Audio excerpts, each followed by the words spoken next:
Pero bueno, hoy vamos a seguir la historia del caso icónico, famosísimo, de los 90, de nuestra ciudad, el caso Marcilese. Ya está Darío Yáñez con nosotros. ¿Cómo estás, Darío? Bienvenido.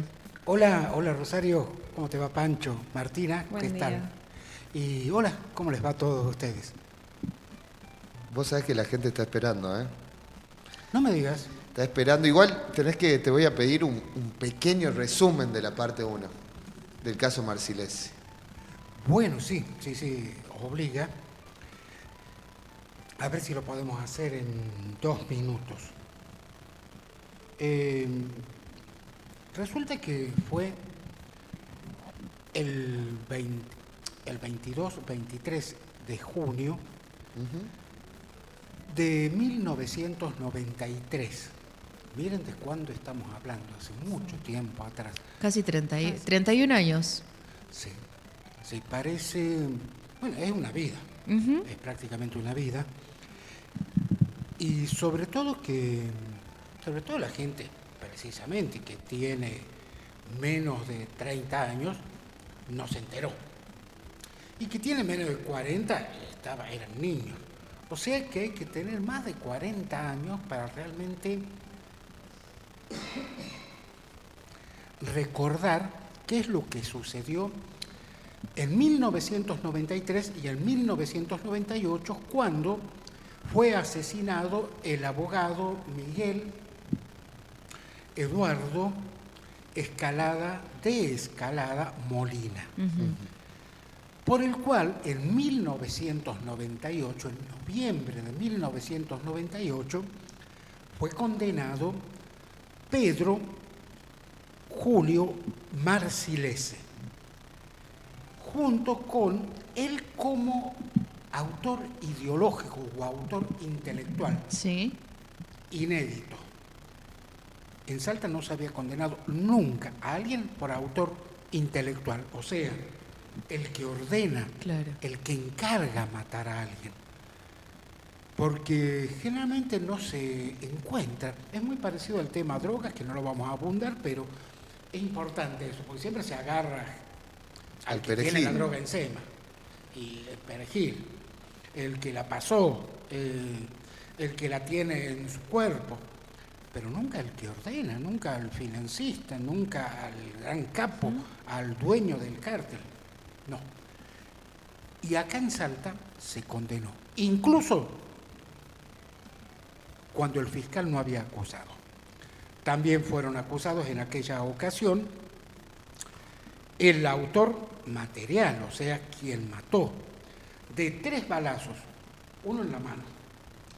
Acá en la mano cuando intentó defender, Tira. balazo acá le destrozó la mano, con proyectiles de punta hueca, que llegan al punto y explotan, o sea que destrozan. Claro. El otro fue directamente en el pecho, le destrozó el pecho. Y cuando ya estaba caído, el asesino, ahí, Lo remató. en el piso, lo remató con un disparo en la cabeza. Ay, no. Sí, es espantoso. Qué horror. Todo esto en una ruta. Y eso fue en el camino a Colón. Bien. La ruta 28, si no me equivoco, que es la que conduce desde la 68 a la altura de Cerrillos hasta Campo Quijano y Rosario de Lerma. Bien. Esto ocurrió el 22-23 de junio de 1993. Se descubrió la mañana del 23 de junio en el pasaje Dionisio Puch, que está a 1,5 cuadras de la terminal de ómnibus, la vieja terminal de ómnibus. Ahora es nueva, pero el pasaje continúa y la ubicación de la terminal es idéntica. Y a 1 cuadra de la comisaría novena. La comisaría novena ahora tiene otro nombre también y está ubicada en otro lugar. Antes estaba frente a la terminal. Y era una comisaría chiquita, una terminal vieja pero muy bonita, muy bohemia, podemos llamarle así. Y era un lugar, porque está prácticamente en el barrio Portezuelo Sur. Estamos hablando en las postrimerías del Parque San Martín. O sea, a 10 cuadras de la Plaza 9 de Julio. O sea, un lugar Céntrico. macrocéntrico. Sí. Allí fue encontrado el abogado dentro de su auto. ¿Qué es lo que había sucedido? La noche del 22 de junio, después de que Mónica Luciarelli, en ese momento de 29 años, una chica muy bonita, rubia, ojos claros, pequeña, estaba casada con Armando Urueña. Y el hombre, para pagar una deuda, para responder al pedido de el ruso Leierman y de Pedro Marcilese, le pidió, vaya pedido, ¿no? El esposo le pide a su esposa que vaya, lo seduzca y se acueste con el abogado de Escalada para que después sorprenderlo y matarlo. O sea, ella fue cómplice. Condenada como cómplice de asesinato. Wow. Lo fue a seducir. Fue como A propósito. como una damisela en apuros. Ayúdeme, doctor, por favor. Julieta se le dice. Una En Julieta. el ámbito de los espías, del espionaje, Sí. a las mujeres que hacen esta tarea, digamos, ¿qué sería? De seducir hombres Claro. para lograr un poco de intimidad y acceder a la intimidad de esos hombres, se les dice Julieta. Wow. Pero en este caso no fue para obtener información. Porque, perdón la crudeza, generalmente, o sea, este tipo de operaciones, en la cama se intercambian secretos, se dan confidencias. En este caso no fue para confidencia. No había ninguna intención. Fue solamente un señuelo Así, para llevarlo. cruel como suena. Y una chica que el aspecto era Muy llamativo. no mata a una mosca, o sea, una chica de aspecto inocente. Además, mamá de 3 hijos y embarazada. ¿Estaba embarazada en ese momento? En ese momento no, en el juicio. Pero era una mujer que ya al momento del juicio ya estaba con 4 hijos. Pero el esposo, la vaca, la conocían. Un hombre grandote, 1,85 m, ancho, corpulento, no era gordo, sino que era un tipo corpulento, le decían la vaca. Ex policía y había sido dado de baja precisamente por su conducta fuera de la ley. Estábamos en democracia, 10 años de democracia recién, con todo lo que ello significa. La democracia costó mucho en Argentina lograrla y después conservarla. Ahora, bueno, se han cumplido el año pasado, ¿no?, los 40 años. Pareciera que es una cosa de nada, o sea, democracia, ir a votar, ya ni quiero ir a votar. Sin embargo, no había democracia y cuando la hubo, el Estado aún continuaba con muchos lazos.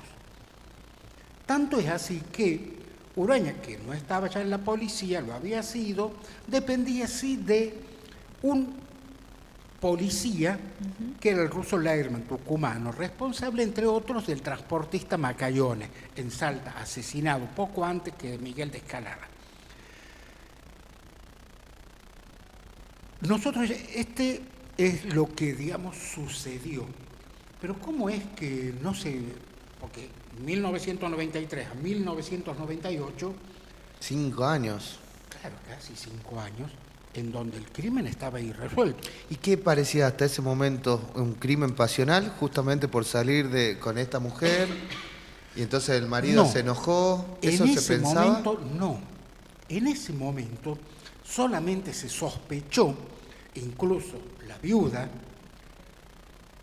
Mónica Quinteros,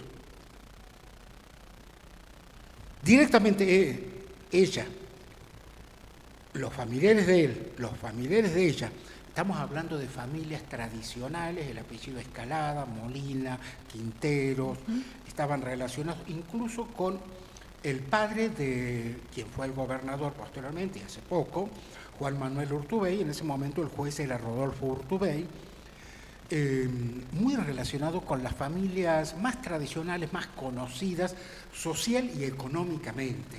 el cholaje, como se le suele decir de modo despectivo, pero que refiere a gente que tiene su poderío económico, social, cultural, educativo, y estos eran estas familias. La mujer directamente apuntó a Marcilese. ¿Por qué? Porque Miguel de Escalada era abogado de Pedro Marcilese.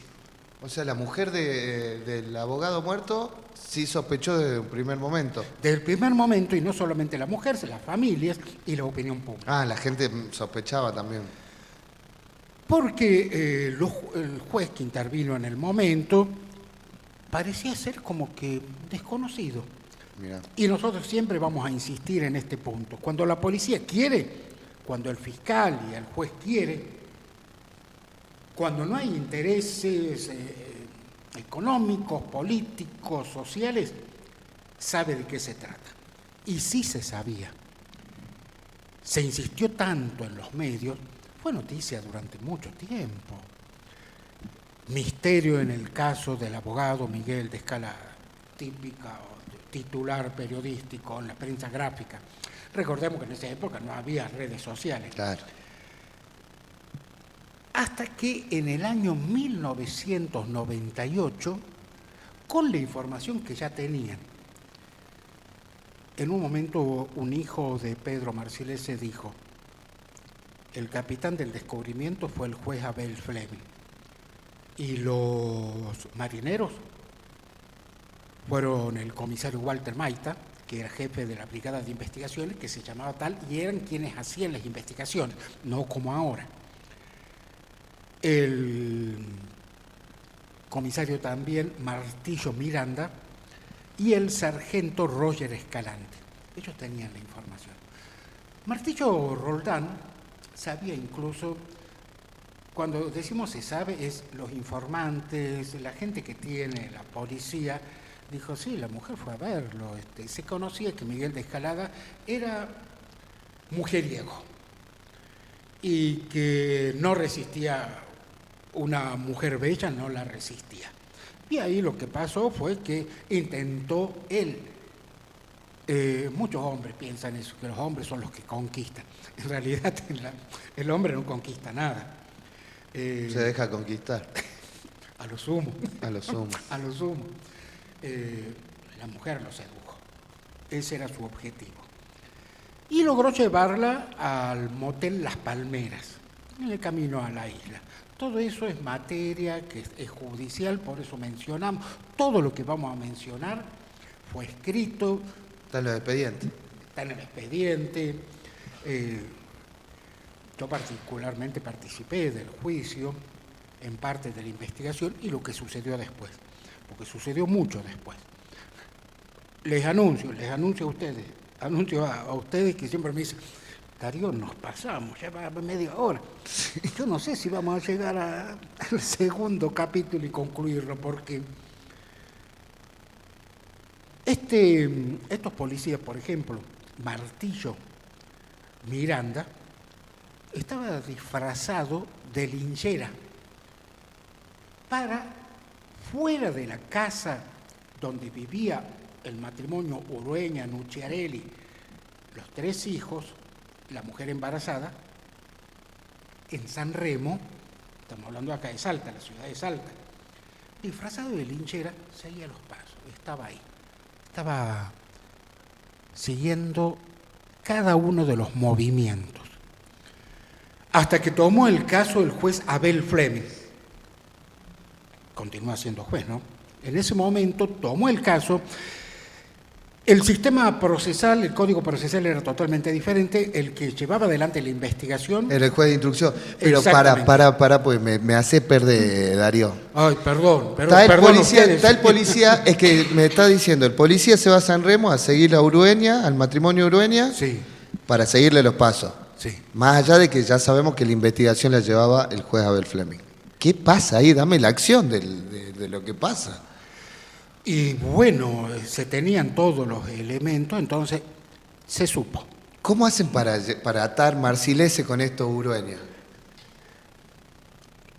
Tenemos que comenzar entonces en lo que sí se sabía, los elementos, porque una cosa era la autoría material, Sí. lo que sucedió. ¿Quién mató y quién antes puso, como decís vos, el señuelo? El señuelo. Pero también, pero Urueña, ¿qué tenía que ver? ¿Qué pasaba entre Urueña y de Escalada? No, nada, no se conocían. No se conocía.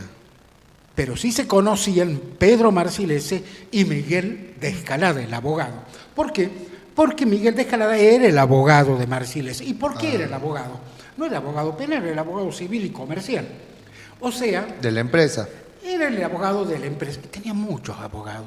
Tenía muchos abogados porque tenía, no muchas, pero algunas demandas. Y sobre todo, él operaba para apropiarse de camiones. Porque tuvo un imperio del transporte en el norte argentino.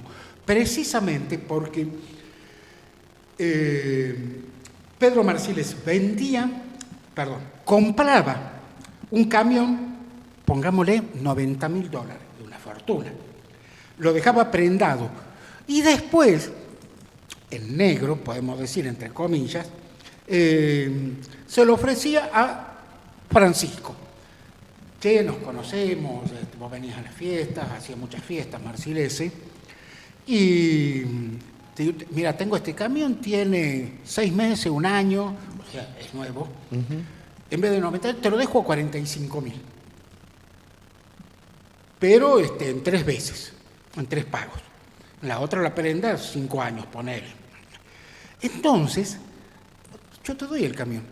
Y después te mandaba matones para que me des los pequeños recibos que no tenían ningún valor real y que me des el camión. O sea que vos te quedabas sin camión y sin plata. Mirá. Algunos reaccionaban y entonces, o sea, hacían alguna demanda, pero Marcilese, ¿cómo probar eso? Marcilese si no era, había era un tipo Claro. pesado. Fue condenado por prisión perpetua por autor ideológico de ese ¿Y crimen. de dónde viene él? ¿De dónde? Porque él no era del Cholaje, ¿o sí? No era salteño. Llegó a Salta e hizo rápidas relaciones políticas y criminales con el ruso Leirman. Con el ruso Leirman estamos hablando del grupo Los Gardelitos, dirigido por ¿Los de Tucumán? el Malevo Ferreira. Ah, grupo de tarea. Ex grupo de tareas, ex paramilitares, gente que desaparecía, los llamados guerrilleros o subversivos, como se les decía en aquella época. O sea, gente que estaba acostumbrada a actividades pesadas. Marcilese era conocido como un pesado, era conocido como un apretador, que mandaba, él no hacía nada, él saco y corbata, siempre. ¿Por qué la gente hacía negocios con él si sabía que era un apretador? No te escucho, Rosario. ¿Por qué la gente hacía negocios con él si sabía que era un apretador? Medio mafia. Y porque... Y también Creo ofrecía que- negocio, te ofrecía el negocio. Claro, pero si después te roba el Y camión, pero, la no, plata. pero no lo hacía siempre con todo. Al principio. Era lo que toca, suerte loca. Claro. Yo quiero Nadie- saber... Siempre la mayoría de nosotros considera que las cosas no nos pasan a nosotros, les pasan a los otros. Claro. Una es esa. Decir, no, yo lo conozco, no sé lo que habrá pasado, pero no, yo lo conozco. A mí no me va a cagar. Me invita a sus fiestas, porque hacía muchas fiestas, todos los fines de semana. Uno de los invitados era, por ejemplo, Alfredo Olmedo, al que después le secuestró un hijo. Estamos hablando ¿Cómo? de Alfredo Olmedo. Eso, por favor, guardalo para el recorte, Fran. Estamos hablando de Tito Romero, Roberto Romero, Pero hijo de... Marcilese mandó a secuestrar. El gobernador Roberto Romero.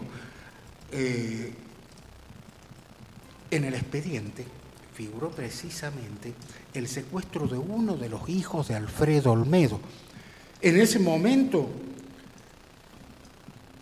estamos hablando de Alfredo Olmedo padre. Ujú.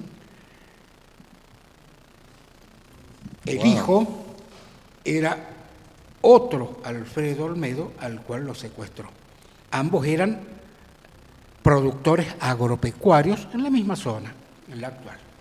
No vamos a ampliar porque hay muchas otras ramificaciones, Sí, ya nos pero fuimos. tenemos, o sea, que estaba eso como antecedentes. Tito Romero, director del diario El Tribuno, fue al juicio. Marcilese lo quiso matar. se descubrió todo el plan para matarlo al director del diario El Tribuno. Después también de otros empresarios. Hubo un empresario, testimonio obtenido por mí, empresario del transporte, que él directamente fue, sin juicio, sin nada, fue a gritarle a la empresa de Marcilese que está en la avenida Excombatiente de Malvinas, frente al barrio San Carlos, al ingreso al barrio San Carlos, en el Inter, a pocos metros. Del lado del Inter. Claro, del lado del Inter, o sea, al frente está de este lado Inter, de este lado San Carlos, por acá la ruta 68. Sí. Fue a la empresa Marcilese. Nunca se pudo probar, pero figura en el expediente. Fue Marcilese directamente quien le disparó ante el reclamo. No lo mató, pero salió herido de ahí y nunca pasó nada. Nunca se lo acusó nada, pero eso fue antes. Estamos hablando de alguien muy pesado. Darío, ¿por qué Marcilese elige a Urueña, a la esposa de Urueña, como anzuelo para matar a Descalada? Primero, ¿cuál era la vinculación entre ellos? ¿Era empleado? Urueña era empleado matón. Ah, está. Era el que hacía la tarea sucia. Tiene un nombre, los que están en los boliches, Patovica. Ah, ok. Era una especie de patovica, no estaba en boliche. Era el apretador, era el que iba, claro, el aspecto físico, la cara de hombre malo, o sea, de hombre jodido, siempre un arma de por medio, y obviamente iba a apretar, a amenazar, che, déjate de joder. ¿Y por qué quería matar a Descalada? ¿Cuál era el móvil para matarlo? Bien, excelente pregunta. Precisamente Descalada, ante una demanda que le hizo una de las víctimas que se había quedado sin plata y sin camión, era el que tenía que limpiar todo. Como no había papel, entonces dijo, no, si el camión está prendado a mi nombre, yo lo tengo, no sé qué dirá este hombre. Ejemplo. Y entonces Descalada se encargaba de eso de los papeles, porque lo que ve la justicia civil y comercial en este caso, no es penal, era ver los papeles. O sea, sí, acá están legalmente es de Marcilese, y usted no tiene cómo acreditar que es dueño. Y entonces de eso se encargaba, por ejemplo, entre otros, Miguel Descalada. Pero una de las víctimas, uno de los camioneros, que no podemos mencionar su nombre,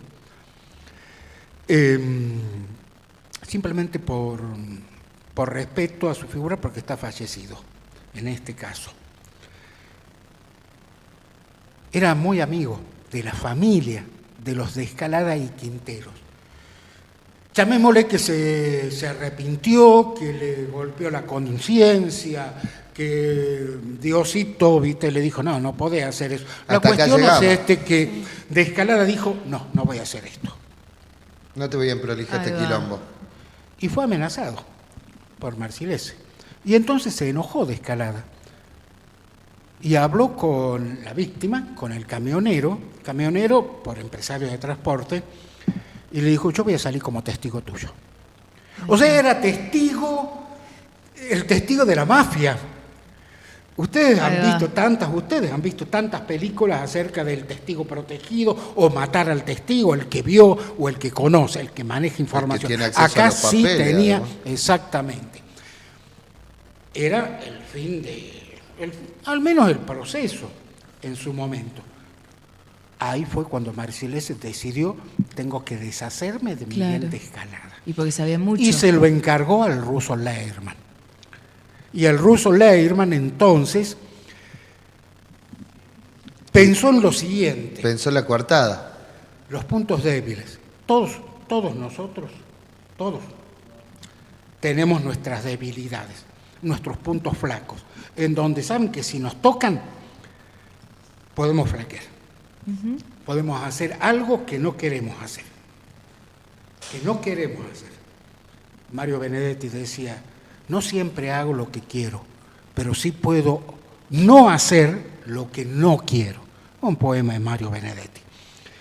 Hay muchos que, como Armando Urueña, además de que era empleado, tenía deuda por préstamos que le hacía Marcilese, era un tipo pobre, vivía pobremente. Sí. No es que tenía un trabajo regular que iba de 8 a 16 a trabajar en tal lugar. No, o sea, de vez en cuando tenía que ir a apretar, de vez en cuando tenía plata y estaba casado y tenía 3 hijos. Y encima uno de los hijos enfermó una enfermedad muy grave, pequeñito, 3 años, y tenían que hacerle una operación que costaba alrededor de $100.000. No tenía obra social, no tenía nada. Estaba presionado. Y Lerman, un ajedrecista del crimen, le dijo, Marcilese, don Pedro, no se le decían Marcilese, le decían don Pedro. Don Pedro se olvida de la deuda, va a pagar la operación y vas a tener plata. Pero lo que tenés que hacer es pegar una apretada muy dura. Muy, muy dura. Lo tiene que recordar siempre. Y tenés que usar a tu mujer para... Claro, obviamente, o sea, cualquiera de nosotros, ¿cómo voy a entregar a mi esposa? Claro. O sea, no, cualquiera de nosotros, pues, no se me ocurre, o sea, ni mi esposa, ni mi novia, ni mi pareja, ni mi compañera, como se llame. No, o sea, no está en mi cabeza. Pero además no era matarlo, era apretarlo, era pegarle, bueno, hacerlo sonar. Pero un día antes, Lerman le dijo, cambio de planes, hay que matarlo. No, pero ¿cómo voy a hacer esto? Y bueno, no quedaba otra. Está tu hijo, tenés una deuda, no tenés plata, ¿qué vas a hacer? Muchos de nosotros dicen que es un hilo, ¿no? Crónicas Criminales se basa en eso precisamente. Todo pende de un hilo. Ninguno de nosotros está exento de un mal momento, de una equivocación, de un error, de que, así como la gravedad, un paso en falso y nos caemos. Y se hizo eso. ¿Cuál fue la Lo condena? mató. De Urueña, de su esposa también, sabemos la de Marcilese, pero del resto de los implicados. Russo Lerman, los policías, la investigación de Fleming, logró en 1998, alrededor de mayo de 1998, habían pasado casi 5 años, logró detener en un operativo comando ordenado obviamente por el juez, detener a Armando Urueña, detener a Mónica Nucciarelli, detener a a Pedro Marcilese en la empresa, Armando Urueña, Nucciarelli, y se escapó el Russo Lerman. Tuvieron que pasar 3 años para que sea detenido como prófugo, estaba prófugo, fue condenado en ausencia. Y ahora vamos al juicio. Lo vamos a hacer rapidísimo, al juicio. 2 minutos. Quedan 2 minutos. En el juicio estaban todas las pruebas. Se descubrió incluso grabaciones, una grabación en cassette. Para los menores de 30 años, cassette era una especie de cajita que tenía una cinta ahí que se la metía en un grabador. Bueno, así se grababa. Che, sí saben que es un cassette la gente. No la subestimé tampoco. Mi hijo no lo sabe, ¿no? O sea, tuve que decirle. Le preguntó una vez por el televisor, ¿y qué es todo eso que hay atrás del televisor? Que dice, no, los televisores no eran antes así finitos, había mucho detrás. Bueno, no los trato de ignorantes, sino simplemente que nadie usa. Bueno, cassette, pero había un cassette, había una grabación. Había un cassette, ahí en ese cassette estaban conversaciones, y conversaciones en donde salía Marcilese, había mucha prueba. Sin embargo, el fiscal Ricardo Anuch, que era el fiscal en ese momento, en los procesos judiciales, ¿qué es el fiscal? El fiscal es el representante de la sociedad, representante del pueblo, que acusa precisamente a quienes ofendieron al Estado y a las personas.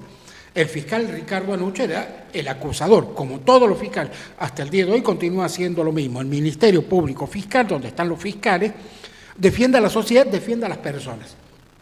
Eso dice la ley. El fiscal Ricardo Anucci no acusó. En el momento de los alegatos, retiró la acusación. No había acusación. La querella, por supuesto, querella de Lucho Buenos Aires. Zabaleta estaba de... Exactamente, de bien que lo menciones. Y correligionario mío. Uno de ellos, Bernardo Sola también, Sí, Solá. Bernardo Solá. Solá es otro apellido. Solá era otro de los abogados. Zabaleta, precisamente, la mayoría radicales. Esto también tiene mucho que ver, ¿no? Porque era como que políticamente la mayoría de la querella de las familias representaban más bien o a radicales o a conservadores, no a peronistas, que era el gobierno. Y entonces, al no haber directamente acusación, supuestamente queda libre, no hay acusación. Claro. Eso es lo que se hacía hasta el momento. Se citaba como antecedente caso tarifeño, no vamos a ahondar en eso. Y sorprendió a todos el tribunal.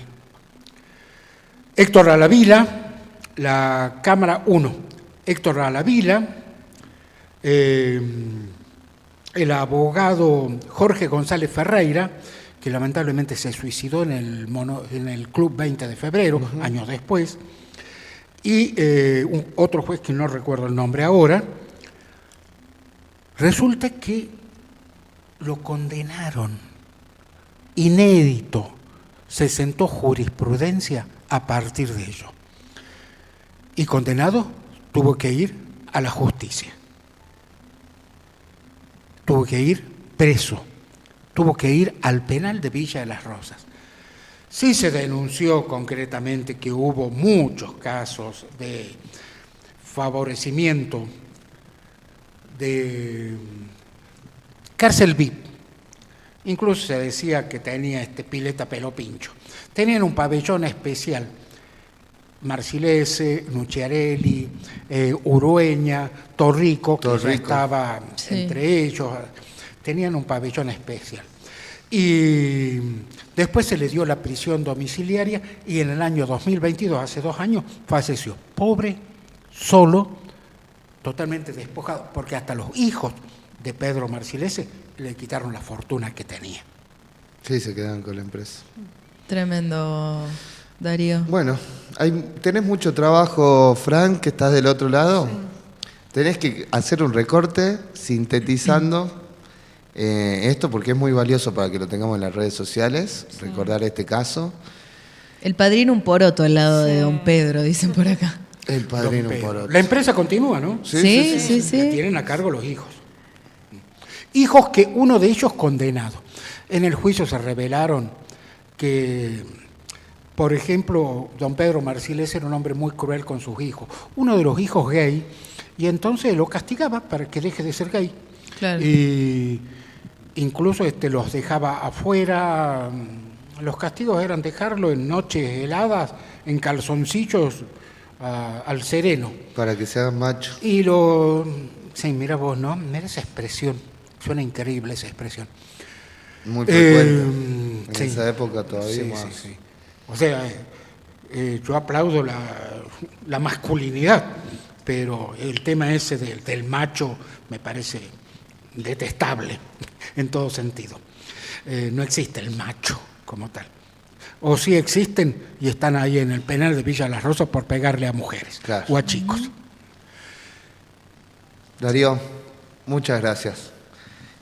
No sé si Torrico o algo de actualidad, pero algo... Hoyos, me mencionaste vos, Simón Hoyos. Simón Hoyos, muy bueno para que lo hagamos. ¿Les parece a ustedes? Sí. Vamos. El hombre que lo descubrieron, un hombre de 58 años, con una nena de 7, en el motel Las Palmeras. Flor de hijo de puta. Gracias, Darío. ¿Lo dijiste Lo vos? dije yo. Lo pienso yo también. Me hago cargo. Lo pensamos todos. Vamos a una pequeña pausa y ya retomamos con mucho más. Prohibido